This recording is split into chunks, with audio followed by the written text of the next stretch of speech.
Today, we're grappling with a seismic event, the passing of Pope Francis, just hours ago on Easter Monday, April 21st, 2025, at 88. The first Latin American Pope, a Jesuit trailblazer, and a global figure of compassion, Francis shook the Catholic Church to its core. But let's be real.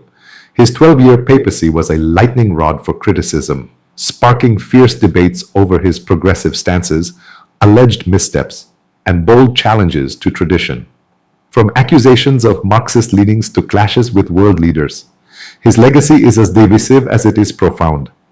Let's dive into the controversies that defined Pope Francis, why they erupted, who pushed back, and what his death means for a polarized world. Trust me, this is a story of faith, fury, and fallout you can't miss. Born Jorge Mario Bergoglio in 1936 in Buenos Aires to Italian immigrants, Francis rose from a humble chemist to a Jesuit priest in 1969. He led Argentina's Jesuits during the Dirty War. But accusations that he failed to protect two priests from the regime's brutality haunted him, claims he denied. As Archbishop of Buenos Aires and a cardinal, he was the people's prelate, riding buses and cooking his own meals. In 2013, he became the 266th Pope, the first non-European in 1,200 years, choosing the name Francis to signal humility. But his papacy? Anything but quiet. From the moment he ditched the apostolic palace for a guest house, Francis was a disruptor, and critics were ready to pounce. Let's start with his most polarizing moves. In 2013, he dropped a bombshell. Who am I to judge? Speaking of gay Catholics seeking God, it was a seismic shift in tone, compassion over condemnation, followed by his 2020 support for civil unions. Progressives cheered, but traditionalists cried betrayal, accusing him of diluting church doctrine. His 2016 document, Amoris Laetitia, opened the door for divorced and remarried Catholics to receive communion, infuriating conservatives who saw it as undermining marriage. Then, in 2021, he restricted the Latin Mass with traditionis custodes, alienating traditionalists who felt their worship was under attack. Critics branded him a modernist, tearing at the church's roots. Francis didn't stop at church matters. He waded into global politics, often to fierce backlash. His 2015 encyclical Laudato Si demanded climate action, but his critiques of capitalism as exploitative earned him Marxist labels from Western conservatives. In Argentina, Libertarian President Javier Milei called him a filthy leftist and the devil's representative before softening post-election in 2023. Francis's push for interfaith harmony, especially with Islam, stirred more heat. In Evangelii Gaudium, he claimed authentic Islam opposes violence. And in 2019, he co-signed the document on human fraternity in the UAE. Critics, including some Catholics, called him naive, arguing he downplayed Islamic extremism's risks. His obsession with migrants was another flashpoint. From his 2013 Lampedusa trip, where he decried the globalization of indifference, to his 2015 call for every European parish to host a refugee family, Francis was relentless. In 2016, he brought 12 Syrian Muslim refugees from Lesbos to Rome, and in 2023, he labeled the Mediterranean a graveyard of dignity in Marseille, slamming Europe's fanaticism of indifference. He saw multiculturalism as Europe's future, citing Argentina's Christian-Muslim coexistence. But populist leaders pushed back hard. Hungary's Viktor Orbán rejected his stance, prioritizing Christian identity. Poland's Law and Justice Party and leaders in Slovakia and the Czech Republic defied EU refugee quotas, some making anti-Islamic remarks.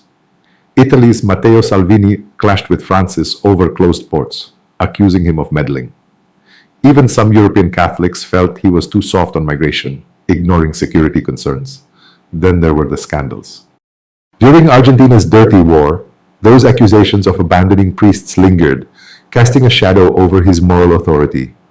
In 2018, Archbishop Carlo Vigano accused Francis of covering up clergy abuse, claims he sidestepped, fueling distrust. His handling of Chile's abuse crisis was a disaster, defending a bishop in 2018 only to apologize and remove him after public outcry. His 2018 deal with China on bishop appointments was slammed as appeasing a repressive regime, with critics saying he sold out underground Catholics. His Ukraine war remarks, seen as too neutral on Russia, drew Ukrainian ire, with some calling him out of touch. These missteps painted Francis as a leader whose compassion sometimes outpaced his judgment, handing ammunition to detractors. Argentina's reaction was particularly bitter. Despite initial pride, Francis never visited his homeland as Pope, a snub that stung. Milei's harsh words reflected a broader frustration.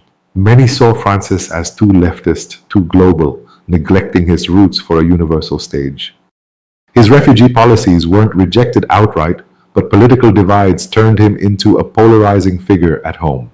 Even his reforms sparked pushback. His 2022 predicate evangelium overhaul of the Vatican bureaucracy and his synod on synodality aimed for inclusivity but were criticized as chaotic, with some fearing a drift from orthodoxy. His 2019 Abuse Summit and Minor Protection Commission were steps forward, but critics argued he was slow to act and failed to deliver justice for victims. Francis's death at 7:35 a.m. today, after blessing 35,000 faithful in St. Peter's Square on Easter Sunday, closes a turbulent chapter. Frail from lung issues and a 38-day hospital stay in 2025, he passed at Casa Santa Marta, leaving behind a church he reshaped. 80% of the cardinals who'll pick his successor are his appointees. Cardinal Kevin Farrell announced his passing, saying, "His life was dedicated to the Lord." But tributes from leaders like Francis Emmanuel Macron and the UAE's Sheikh Mohammed praise his peace advocacy. But critics remain unmoved, seeing him as a divisive figure who stretched the papacy too far. What's next?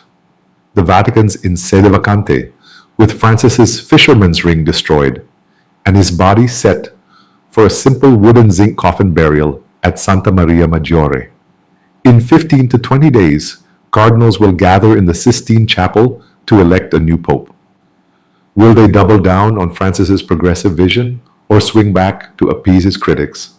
His legacy, marked by compassion but marred by controversy, leaves a church and world divided.